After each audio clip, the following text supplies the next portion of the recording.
Hello student, तो शुरू करते हैं फिर आज बीएससी थर्ड ईयर जोलॉजी का एक मोस्ट इंपोर्टेंट टॉपिक सहसंबंध। तो पहला डालता हूं मैं हेडिंग और फिर करते हैं इसके बारे में डिस्कस। क्या है हमारा ये, इसको बोला जाता है सहसंबंध। सहसंबंध बहुत ही इजी टॉपिक होने वाला है। इंग्लिश में बोलते हैं इसको कोरेलेशन। ठीक है, कोरेलेशन। ठीक है, सहसंबंध।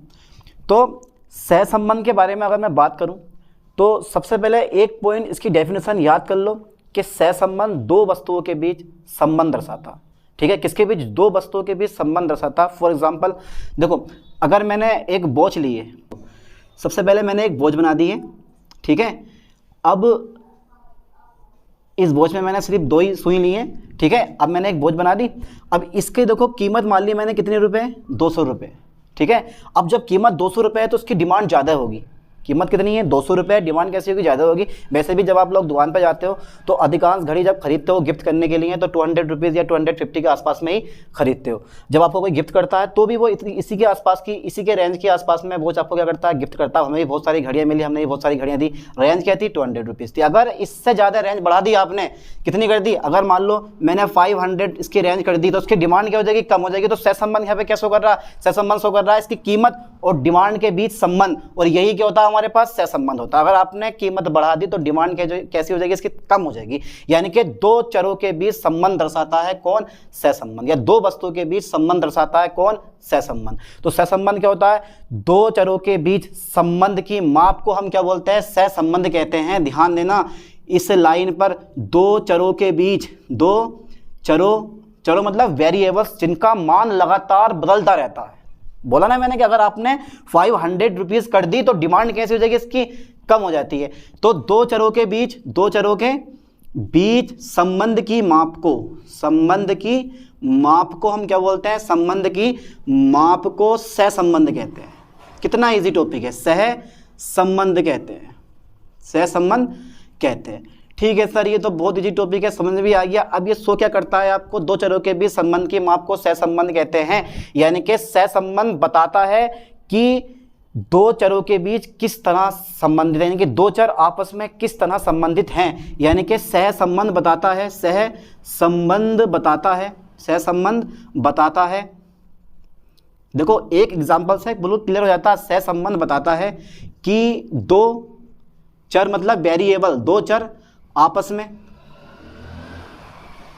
किस तरह संबंधित है, किस तरह संबंधित है। ठीक है, किस तरह संबंधित है, संबंधित है।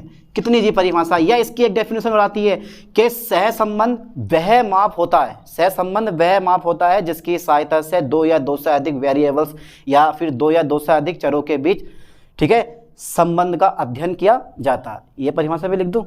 चलो लिख दे रहे हैं। क्या हो रहा है, क्योंकि भैया एक लॉन्ग क्वेश्चन आता है तो सहसंबंध, ठीक है, सहसंबंध यह सहसंबंध वह माप होता है, वह माप होता है। ठीक है, सहसंबंध वह माप होता है। ठीक है, कैसा माप होता है? जिसकी सहायता से दो या अधिक, या मैंने बोला दो या दो से अधिक, ठीक है, वेरिएबल्स चरों के बीच संबंध का अध्ययन किया जाता है, संबंध का अध्ययन किया जाता है। आई होप कि ये परिभाषा आपको समझ में आ गई होगी। सिंपल सी परिभाषा, ठीक है। नहीं तो दो वस्तुओं के बीच संबंध बताता है, वो होता है आपके पास सहसंबंध। ठीक है, क्लियर हुआ यहाँ तक? क्या है, मैंने क्या बोला कि सहसंबंध वह माप होता है जिसकी सहायता से दो या दो से अधिक चरों के बीच, चर मतलब वेरिएबल्स जिनके मान लगातार चेंज होते हैं। जैसे कि मैंने घड़ी का मूल्य बदला, कीमत बदली तो डिमांड क्या हुई? अपने आप कम हो गई। सेम वही कहानी है कि सहसंबंध वह माप होता है जिसकी सहायता से दो या दो से अधिक चरों के बीच संबंध का अध्ययन किया जाता है। ठीक है, इसके टाइप्स और देख लेते हैं। बस बहुत ऐसे नहीं कथा, परिभाषा हो गई और कितना लिखा होगे। अब देख लेते हैं टाइप्स ऑफ, ठीक है, कोरिलेशन। ठीक है सर, इसके टाइप्स बताओ। देखो पहला टाइप्स होता है, ये 3 प्रकार का होता है, यह है 3 प्रकार का होता है। 3 प्रकार का होता है। ठीक है सर, ये 3 प्रकार का होता है, पर होता कौन कौन सा है? तो पहला जो आता है वो आता है धनात्मक। कौन सा आता है? धनात्मक सहसंबंध। ठीक है सर, सहसंबंध, धनात्मक सहसंबंध, इसको बोलते हैं हम पॉजिटिव कोरेलेशन, पॉजिटिव कोरेलेशन। ठीक है, धनात्मक सहसंबंध। अब ये क्या होता है ये देख लेते हैं। देखो यहाँ तो उल्टा हुआ, मैंने डिमांड बढ़ाई, मतलब मैंने कीमत बढ़ाई तो डिमांड कम हो गई, कीमत कम कर दोगे डिमांड बढ़ जाएगी। ये उल्टा हो रहा है ना, अपोजिट हो रहा है। लेकिन यहाँ पे क्या करना है आपको? धनात्मक सहसंबंध में जब एक राशि का, यानी कि जब एक चर का मान बढ़ेगा तो दूसरा चर का मान भी क्या होगा? बढ़ेगा। एक चर का मान घटेगा तो दूसरा चर का मान भी क्या होगा? तुम्हारे पास घटेगा। जैसे एग्जाम्पल तौर पे जब छोटा बच्चा होता तो उसका वजन भी कम होता। अब जैसे जैसे उसकी लंबाई लगातार बढ़ती जाती है तो उसका वजन भी लगातार बढ़ता जाता है। तो वो कौन सा संबंध है तुम्हारे पास? धनात्मक सहसंबंध है, क्योंकि लंबाई और वजन के बीच संबंध से हो रहा है, लंबाई और वजन के बीच क्या हो रहा है? यहाँ पे सहसंबंध से हो रहा है। तो धनात्मक सहसंबंध में पॉजिटिव करेक्शन अगर आप लोगे तो उसमें क्या होता है कि भाई एक चर का मान, यानी कि एक चर के मान में, यानी कि एक वेरिएबल के मान में वृद्धि होने पर, ठीक है, दूसरे वेरिएबल यानी कि दूसरे चर के मान में वृद्धि होती है, और एक चर के मान में कमी होने पर दूसरे चर के मान में कमी होती है, जिसे हम क्या बोलते हैं? धनात्मक सहसंबंध कहते हैं। समझ में आया? बिल्कुल सिंपल सी परिभाषा। जैसे वजन बढ़ने के साथ साथ, यानी कि लंबाई बढ़ने के साथ साथ वजन भी बढ़ता है। अब ऐसा नहीं है कि लंबाई बढ़ेगी, इंसान की अगर लंबाई बढ़ रही है तो वजन कम हो रहा है, ये तो इम्पॉसिबल है। सिंपल सी बात है, लंबाई बढ़ने के साथ साथ वजन क्या होता है? तुम्हारे पास भी बढ़ता जाता है। अब मैं यहाँ पे लिखवाने वाला हूँ, देखो देखो, एक चर के मान में, किसके? एक चर के मान में वृद्धि होने पर दूसरे चर के मान में क्या होती है? वृद्धि होती है। या फिर लिख सकते हो, या एक चर के मान में कमी होने पर दूसरे चर के मान में क्या होती है बेटे? कमी होती है। इसे हम क्या बोलते हैं? इसे धनात्मक यानी कि पॉजिटिव, ये दिखाई दे रहा है आपको? ना दिखाई दे रहा हो तो लिख लेना आप, पॉजिटिव कोरिलेशन कहते हैं।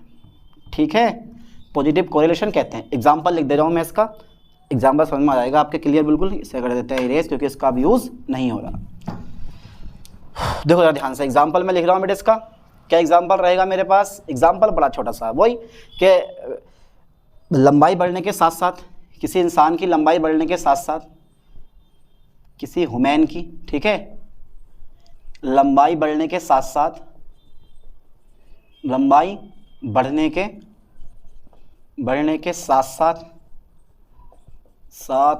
क्या होता है? वजन भी बढ़ता है। ठीक है सर, ये तो हो गया। अब दूसरा नंबर कौन सा आता है इसमें? दूसरा नंबर आता है, ये धनात्मक हो गया, दूसरा आता है ऋणात्मक, यानी कि निगेटिव। कौन सा आ गया मेरे पास? निगेटिव। तो ध्यान देना, निगेटिव कोरिलेशन। तो बेटा जरा इस पर दिमाग लगाओ, जरा एक बार लगाओ जरा फुल वाला माइंड, क्या होगा? तो ये अपोजिट होता है। क्या होता है? अपोजिट होता है। जैसे कि मैंने घड़ी वाला एग्जांपल लिया, बिल्कुल आप सेम घड़ी वाला एग्जांपल यहाँ पे दे सकते हो। बिल्कुल अपोजिट होता है। जैसे आपने कीमत बढ़ाई, घड़ी का मूल्य बढ़ाया और उसकी डिमांड कैसी हो गई? कम हो गई। बिल्कुल सेम, बिल्कुल अपोजिट होता है निगेटिव कोरिलेशन। यानी कि अगर एक वेरिएबल क्वांटिटी, यानी कि एक वेरिएबल का मान बढ़ता है तो दूसरे वेरिएबल का मान क्या होगा? घटेगा। और अगर एक वेरिएबल का मान घटेगा तो दूसरे वेरिएबल का मान क्या होगा? बढ़ेगा। चाहो तो खुद भी लिख सकते हो, ना तो मैं लिख दे रहा हूँ। देखो, एक वेरिएबल, अब भैया किताब के अकॉर्डिंग आपको लिखना पड़ेगा, एक वेरिएबल के मान में वृद्धि होने पर दूसरे वेरिएबल के मान में कमी आती है। मान में क्या होती है? कमी होती है, जिसे हम क्या बोलते हैं? जिसे निगेटिव कोरिलेशन कहते हैं। ठीक है, एग्जाम्पल में लिख दे रहा हूँ, किसी वॉच यानी कि किसी घड़ी का मूल्य बढ़ने पर, किसी घड़ी का क्या होने पर, मूल्य बढ़ने पर, कीमत बढ़ने पर, मूल्य बढ़ने पर उसकी मांग में कमी आ जाती है ना। उसकी मांग में क्या होती है, मांग में या डिमांड में कमी आ जाती है, कमी आ जाती है। ठीक है सर, ये सहसंबंध हो गया। एक और आता है थर्ड नंबर, और वो आता है तुम्हारे पास जीरो कोरिलेशन। अब ये जीरो कोरिलेशन क्या होता है, सिंपल सी बात है, समझ गए होगे आप। जीरो कोरिलेशन, जब आप एक वेरिएबल का मान चेंज करोगे, जब आप एक वेरिएबल का मान चेंज करोगे तो दूसरे वेरिएबल के मान में कोई चेंज नहीं होगा। तभी तो बोला गया जीरो, क्या बोला गया, जीरो कोरिलेशन। जब आपने एक वेरिएबल का मान बदला लेकिन दूसरे वेरिएबल पे मान पे कोई इफेक्ट नहीं पड़ा। जैसे आपने यहाँ पे बोझ की, जो मैंने बोला कि घड़ी का मूल्य बढ़ाने पर उसकी मांग में कमी आ जाती है। अगर मान लो घड़ी का मूल्य आपने बढ़ाया, ठीक है, और उसके मांग पे कोई असर ही नहीं पड़ा, जितनी मांग थी उतनी की उतनी रही, वो क्या होता है हमारे पास, वो होता है हमारे पास जीरो कोरिलेशन। ठीक है, यानी कि एक वेरिएबल का मान चेंज करने पर या एक वेरिएबल का मान में वृद्धि होने पर दूसरे वेरिएबल के मान में कोई चेंज नहीं होता, जिसको बोला जाता है जीरो कोरिलेशन। लिखने वाला हूं मैं जीरो कोरिलेशन। क्या परिभाषा हुई इसकी बेटे, यानी कि एक वेरिएबल के मान में, एक चर वेरिएबल, एक वेरिएबल के मान में वृद्धि करने पर दूसरे वेरिएबल के मान में, दूसरे वेरिएबल के मान में कोई परिवर्तन ना हो, कोई परिवर्तन ना हो तो उसे हम क्या बोलते हैं, तो उसे जीरो कोरिलेशन कहते हैं। ठीक है, तो तीन प्रकार का हो गया। कौन सा गया पहला मेरे पास, धनात्मक हो गया सहसंबंध, लिख देता हूँ इसमें थोड़ा इरेज हो गया ये वाला। और दूसरा कौन सा हो गया, ऋणात्मक यानी कि पॉजिटिव कोरिलेशन और नेगेटिव कोरिलेशन, और तुम्हारे पास जीरो कोरिलेशन हो गया। ठीक है, टाइप्स हो गया। अब पढ़ लेते हैं मेजरमेंट ऑफ कोरिलेशन, जिसमें हम पढ़ने वाले हैं कोफिशिएंट ऑफ कोरिलेशन, किस तरह से कोफिशिएंट ऑफ कोरिलेशन फाइंड किया जाता है ना। तो यहाँ तक का स्क्रीनशॉट लेना, इसके बाद देख लेते हैं।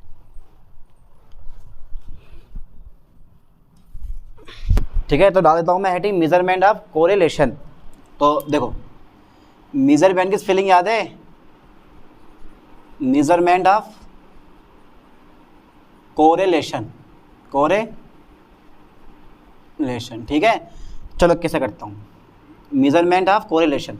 तो कोरिलेशन का मेजरमेंट करना है आपको, तो सबसे पहले देखो, जब भी आप कोरिलेशन का यानी कि सहसंबंध का संख्यात्मक मान निकालोगे आप, तो उसके लिए यूज करना पड़ेगा आपको कोफिशिएंट ऑफ कोरिलेशन। चलो मैं लिखने वाला हूँ, देखो, यानी कि सहसंबंध का या फिर कोरिलेशन का, किसका, कोरिलेशन का, कोरिलेशन का संख्यात्मक मान, संख्यात्मक, ठीक है, मान ज्ञात करने के लिए संख्यात्मक मान किसके द्वारा, सहसंबंध गुणांक, हिंदी में दे रहा हूँ चलो मैं यार, सहसंबंध गुणांक द्वारा ज्ञात किया जाता है, गुणांक द्वारा, ठीक है, ज्ञात किया जाता है, ज्ञात किया जाता है। ठीक है, ज्ञात किया जाता है। अब ये देख लोगे यार, ये जो तुम्हारे पास होता है ना, ये सहसंबंध गुणांक, अब इसकी भी तो कोई पर्सनल परिभाषा होगी, इसका भी तो यार कोई ना कोई अस्तित्व होगा, तो उसकी भी परिभाषा लिखो। तो जो सहसंबंध गुणांक होता है वो भी सेम टू सेम यही बताता है, ये एक मान होता है, बस याद कर लियोगे यार। सहसंबंध गुणांक वह संख्या होती है जो हमें बताता है कि दो चरों के बीच किस सीमा तक परिवर्तन हो सकता है, दो चरों के बीच आपस में किस सीमा तक संबंध होता है। तो चलो मैं लिखने वाला उसकी परिभाषा। तो सहसंबंध गुणांक जो होता है आपका, सहसंबंध गुणांक जो होता है आपका, सहसंबंध गुणांक वह संख्या होती है, वह संख्या होती है, सहसंबंध गुणांक वह संख्या होती है जो हमें बताती है, जो हमें बताती है, क्या बताती है हमें, जो हमें बताती है कि दो चरों के बीच, कि दो चरों यानी कि वेरिएबल्स के बीच आपस में किस सीमा तक,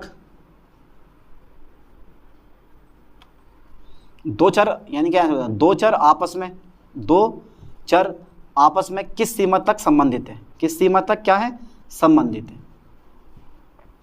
तथा एक चर के मान में, तथा एक चर के मान में, एक चर के मान में परिवर्तन होने पर, परिवर्तन होने पर होने पर दूसरे चर के मान में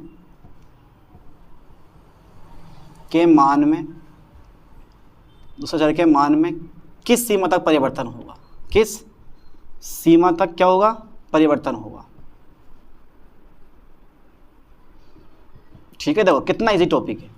तो वही सेम टू सेम वही कहानी है सहसंबंध की, जो हमें बताती है, क्या बताती है कि दो चर आपस में किस सीमा तक संबंधित है, या फिर एक चर के मान में परिवर्तन किया जाए तो दूसरे चर के मान में किस सीमा तक परिवर्तन होगा। और इसका मान पता है कितना होता है, -1 से +1 तक होता है। कितना होता है, -1 से +1 तक होता है। इसका मान लिख दे रहा हूँ मैं, इसका मान जो होता है -1 से +1 तक होता है।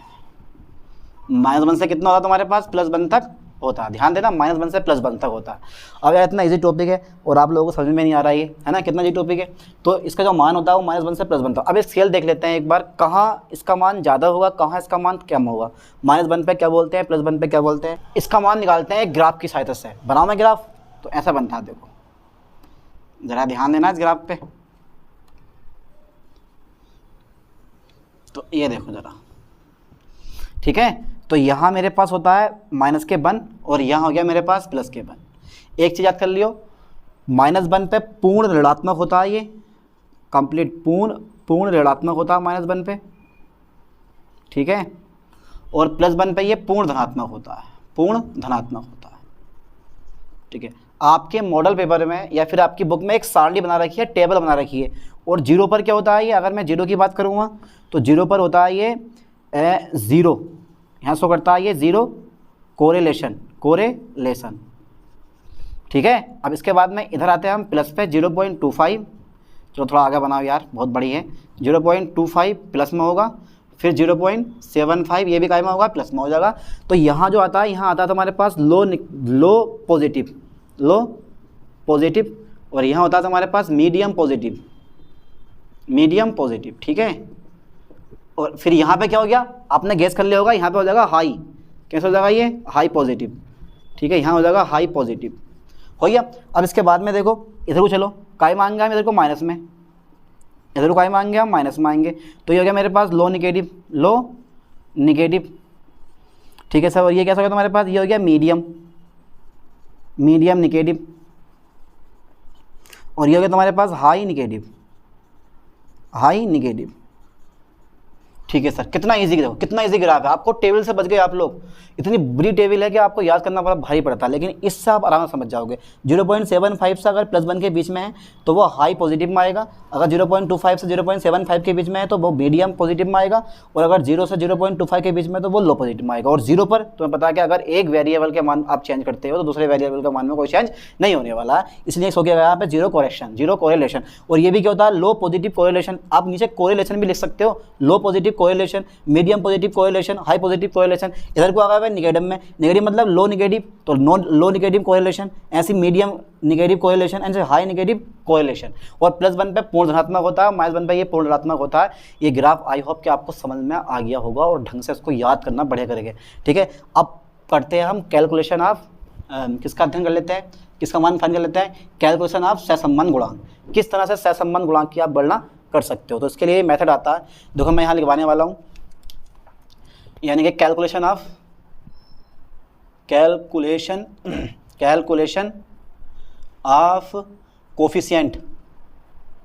कोफिशिएंट ऑफ कोरिलेशन, ठीक है, कोरिलेशन। चलो साहब, क्या मतलब हुआ इसका, यानी कि सहसंबंध गुणांक की गणना। अब सहसंबंध गुणांक की गणना हम 2 विधि से करते हैं। कितने मेथड आते हैं, बहुत सारी विधियां होती हैं, लेकिन आपकी बुक में केवल एक विधि है, पर मैं 2 लिखवा दूंगा आपको। तो सहसंबंध तो मुख्यतः यानी कि सहसंबंध गुणांक ज्ञात करने की मुख्यतः 2 विधियां हैं, होती अनेक है, मुख्यतः 2 विधियां। चलो देख लेते हैं कौन सी विधियां, मुख्यतः 2 विधियां हैं। तो पहला मेथड मैं लिखवा दे रहा हूं, देखो स्पीयरमैन, कितना शानदार नाम है, स्पीयरमैन्स रैंक डिफरेंस,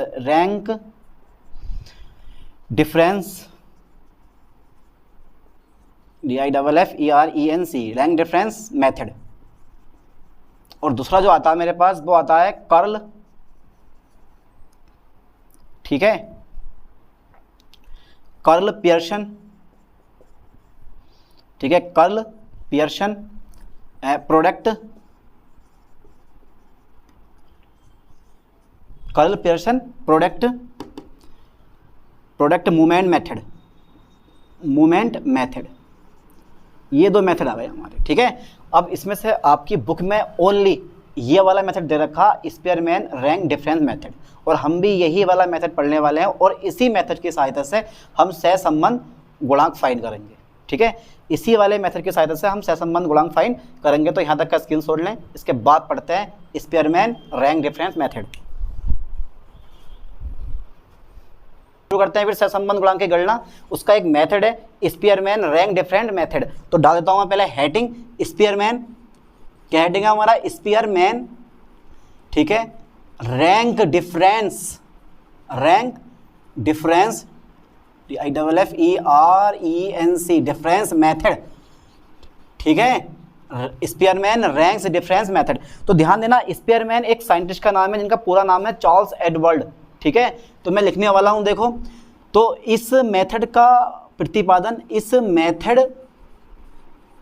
ठीक है, ध्यान देना, इस मेथड का प्रतिपादन किसने किया बेटे, इस मेथड का प्रतिपादन ये जो साइंटिस्ट थे वो ब्रिटेन के साइंटिस्ट थे। कहाँ के साइंटिस्ट थे, ब्रिटेन के साइंटिस्ट यानी के वैज्ञानिक, ठीक है, चार्ल्स एडवर्ड यानी कि चार्ल्स C.A., ठीक है, स्पीयरमैन ने किया, स्पीयरमैन ने किया था, बहुत बढ़िया किया था। अब देखो इस मेथड द्वारा, ठीक है, इस मेथड द्वारा, इस मेथड द्वारा, इस मेथड द्वारा सहसंबंध गुणांक निम्न सूत्र द्वारा ज्ञात किया जाता है। बिल्कुल इजी मेथड है, देखो, सहसंबंध गुणांक, सहसंबंध गुणांक निम्न सूत्र द्वारा ज्ञात किया जाता है, निम्न सूत्र द्वारा ज्ञात किया जाता है, ज्ञात किया जाता है। अच्छा, कौन सा फॉर्मूला लगा दूं भाई मैं इसमें, बताओ ज़रा कौन सा फॉर्मूला लगाऊं। तो देखो, rho are equal to 1 minus 6 sigma, ठीक है, D square upon N square minus के 1। ठीक है सर, ये भी बता दो कि ये चीज़ यहाँ पर कौन सी चीज़ क्या है, इनके नाम तो हमें पता ही नहीं है। अब नाम नहीं पता तो भाई नाम मैं लिखवाऊंगा ना, जब नहीं पता तो where rho are equal to, जहाँ रो जो है इसको बोला जाता है रो आर एच और रो। ठीक है, अब फिजिक्स में कुछ और बोला जाता है, फिलहाल तो यहाँ इसको पूरा सीधा कर लो, ठीक है, ये माइनस लगा हुआ 1 माइनस, ठीक है, फॉर्मूला हमारा एक्यूरेट है। तो रो क्या है मेरे पास, कोफिशिएंट, कोफिशिएंट ऑफ कोरेशन, कोरेलेशन, ठीक है, कोरेलेशन। ठीक है सर, अब अच्छा सिग्मा क्या है सर, ये बता दो। सिग्मा जो होता है वो ऐड होता है, क्या होता है बेटे, ऐड मतलब योग होता है। ठीक है, एन बता दो, एन बाद में देखेंगे, फिलहाल तो सर डी बता दो, डी क्या है, ये है square of rank difference, rank difference, ठीक है, और ये एन जो है वो है number of member, number of member, number of member of groups. ठीक है, समझ में आया। अब ये जो बेयर रो है वो है कोफिशिएंट ऑफ कोरेलेशन यानी कि सहसंबंध गुणांक है, और सिग्मा हमारा योग हो गया, डी क्या हो गया, डी जो होता है वो होता है रैंक डिफरेंस, ठीक है, और जो एन होता है वो होता है number of member of groups यानी कि समूह के सदस्यों की संख्या। और ये जो तुम्हारे पास डी लिखाना है मैंने, ये रैंक डिफरेंस होता है, और मैंने क्या कर दिया, स्क्वायर कर दिया, तो ये हो गया स्क्वायर ऑफ रैंक डिफरेंस। ठीक है, कंप्लीट। अब देखो, अगर इस मेथड द्वारा आपको सहसंबंध गुणांक फाइंड करना है तो आपको 6 स्टेप से गुजरना पड़ेगा। कितने स्टेप से, 6 स्टेप से गुजरना पड़ेगा। और पहले स्टेप में बनेगी टेबल, और पहले स्टेप आपका क्या है, बहुत ही मोस्ट है। ठीक है, तो मैं यहाँ लिखने वाला हूँ, देखो, अगर आपको देखो इस मेथड द्वारा, इस मेथड द्वारा, अगर देखो इस मेथड द्वारा क्या करना है बेटे, हमें इस मेथड द्वारा अगर हमें सहसंबंध गुणांक ज्ञात करना है तो सहसंबंध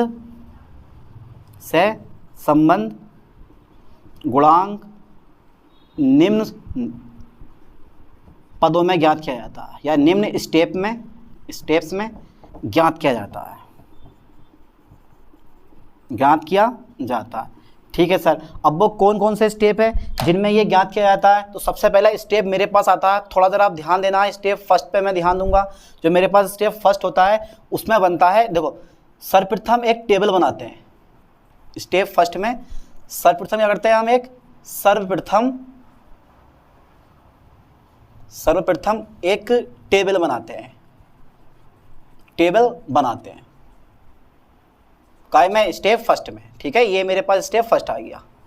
ठीक है, स्टेप फर्स्ट में सर्वप्रथम क्या करते हैं? हम एक टेबल बनाते हैं। ठीक है सर, बना के दिखाओ टेबल कैसे बनती है। यार टेबल कैसे बनती है? तो वो देखो कैसे बनती है टेबल। तो सबसे पहला आता है मेरे पास सीरियल नंबर। क्या आता है मेरे पास? सीरियल नंबर आता है। उसके बाद सेकंड नंबर में मेरे पास आता है वेरिएबल फर्स्ट, वेरिएबल फर्स्ट आ गया। ठीक है सर, फिर मेरे पास वेरिएबल सेकंड आता है। ठीक है, फिर आता है मेरे पास रैंक ऑफ वेरिएबल फर्स्ट। फिर क्या आगा सर? फिर आगा rank of variable second, variable second, है ना? ध्यान देना, अगर संबंध वर्ड अगर आपको दिखाई नहीं दे रहे हैं, याद नहीं हो पा रहा, तो आप जब मैं बोल रहा हूँ उस पर ध्यान देना। यह है रैंक, यह है तुम्हारे पास रैंक ऑफ वेरिएबल फर्स्ट, यह है रैंक ऑफ वेरिएबल सेकंड। अब बताऊंगा कैसे निकाली जाती है। फिर उसके बाद में मेरे पास आता है डी, फिर बाद में आता है मेरे पास डी स्क्वायर। क्या आता है मेरे पास लास्ट में? D square. इस तरह से ये मेरे पास 6 कॉलम बन गए होंगे शायद, 1 2 3 4 5 6 7 कॉलम बन गए। ठीक है नहीं, जिस टाइप से आपको ये कॉलम देखने को मिल जाएंगे। ठीक है, ये सिग्मा डी होता है और ये सिग्मा डी स्क्वायर होता है, और यहाँ मेरे पास क्या हो जाता है? नंबर हो जाता है। बस इस टेबल से आगे की थ्योरी हम खुद लिख देंगे। ध्यान देना, पहले मैंने क्या लिया? सीरियल नंबर लिया है। ये क्या है मेरे पास? सीरियल नंबर है। उसके बाद में वेरिएबल फर्स्ट है, वेरिएबल सेकंड है, यानी कि चर पहला है, चर सेकंड है, और रैंक ऑफ वेरिएबल फर्स्ट है, फिर रैंक ऑफ वेरिएबल मेरे पास सेकंड है, फिर डी है, और फिर डी स्क्वायर की वैल्यू है। ठीक है, स्टेप 2 में मैं क्या करने वाला हूँ? देखो स्टेप सेकंड की अगर मैं बात करूँ तो भाई स्टेप सेकंड में आप सर आप क्या करने वाले हो? तो स्टेप सेकंड में रैंक R1 और R2 फाइंड करते हैं। ये मेरे पास जो रैंक फर्स्ट है ये R1 है, और ये मेरे पास क्या रैंक फर्स्ट R2 है। और जब मैं डी निकालूंगा रैंक डिफरेंस, तो R1 माइनस के R2, R1 माइनस के R2, ये मैं फाइंड कर दूंगा। ठीक है, डी बराबर R1 माइनस के R2 होता है, इसको बोलते हैं रैंक डिफरेंस। ठीक है, तो सर स्टेप सेकंड में क्या करते हैं? R1 और R2 का मान फाइंड करते हैं। ठीक है, R1 तथा R2 का वैल्यू फाइंड करते हैं। R2 की क्या करते हैं बेटे? वैल्यू फाइंड करते हैं। ठीक है, वैल्यू फाइंड करते हैं। अब देखो, जिस वेरिएबल का मान सबसे अधिक होता है उसको रैंक फर्स्ट दी जाती है, और उससे कम वाले को सेकंड, उससे कम वाले को थर्ड, और लास्ट वाले को 10 दी जाती है। तो मैं लिखने वाला हूं, देखो जिस वेरिएबल का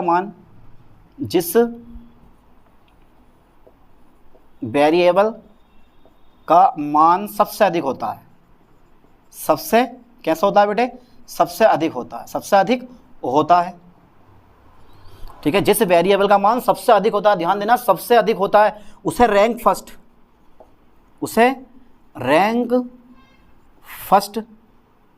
तथा इससे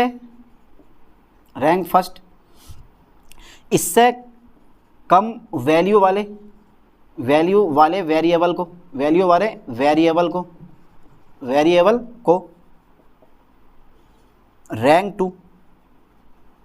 रैंक टू तथा इसी क्रम में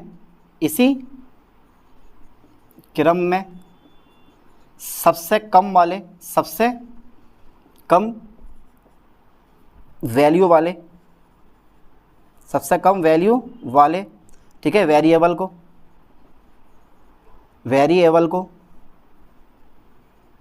रैंक 10 देते हैं।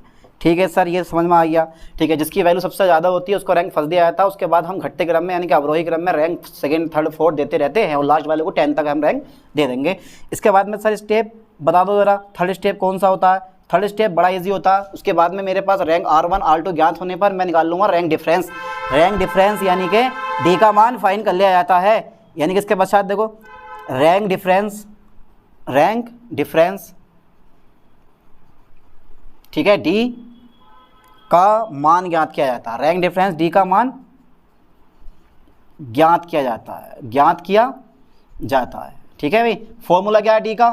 R1 माइनस के R2, ध्यान देना ये है R1 माइनस के R2। इस चीज़ से आप रैंक डिफरेंस फाइंड कर लोगे। कितना इजी टॉपिक है नहीं है, इस चीज़ से आप रैंक डिफरेंस फाइंड कर लोगे।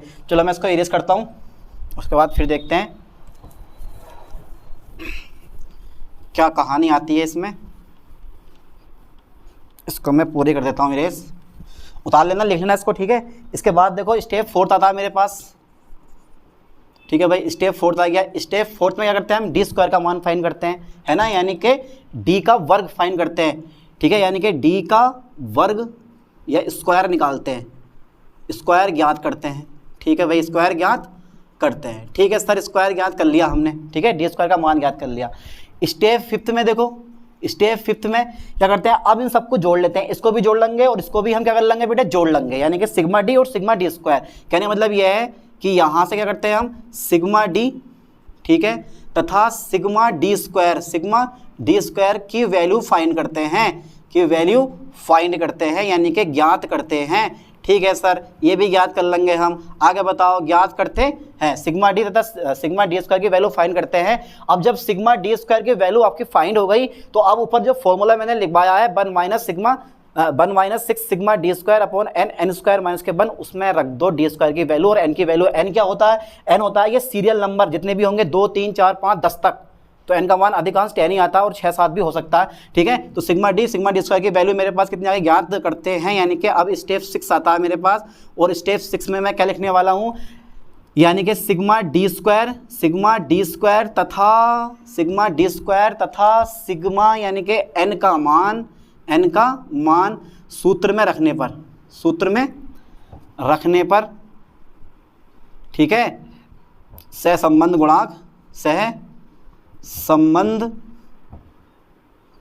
गुणांक ज्ञात किया जा सकता है, ठीक है। तो यहाँ से पूरे का पूरा मेथड फाइनल हो गया। स्टेप 6 में जाके कोफिशिएंट ऑफ, ठीक है, कोरिलेशन फाइंड हो जाता है। तो इसमें हमने क्या पढ़ा, इसमें पढ़ा हमने सबसे पहले सहसंबंध क्या होता है, ठीक है, फिर हमने पढ़ा सहसंबंध के प्रकार, उसके बाद हमने क्या पढ़ा, उसके बाद पढ़ा मेजरमेंट ऑफ कोरिलेशन, फिर मेथड पढ़े हमने कौन सा, स्पीयरमैन रैंक डिफरेंस मेथड, है ना। आई होप का ये टॉपिक आपको समझ में आ गया होगा। अब मिलते हैं नई टॉपिक के साथ नई वीडियो में। थैंक्स।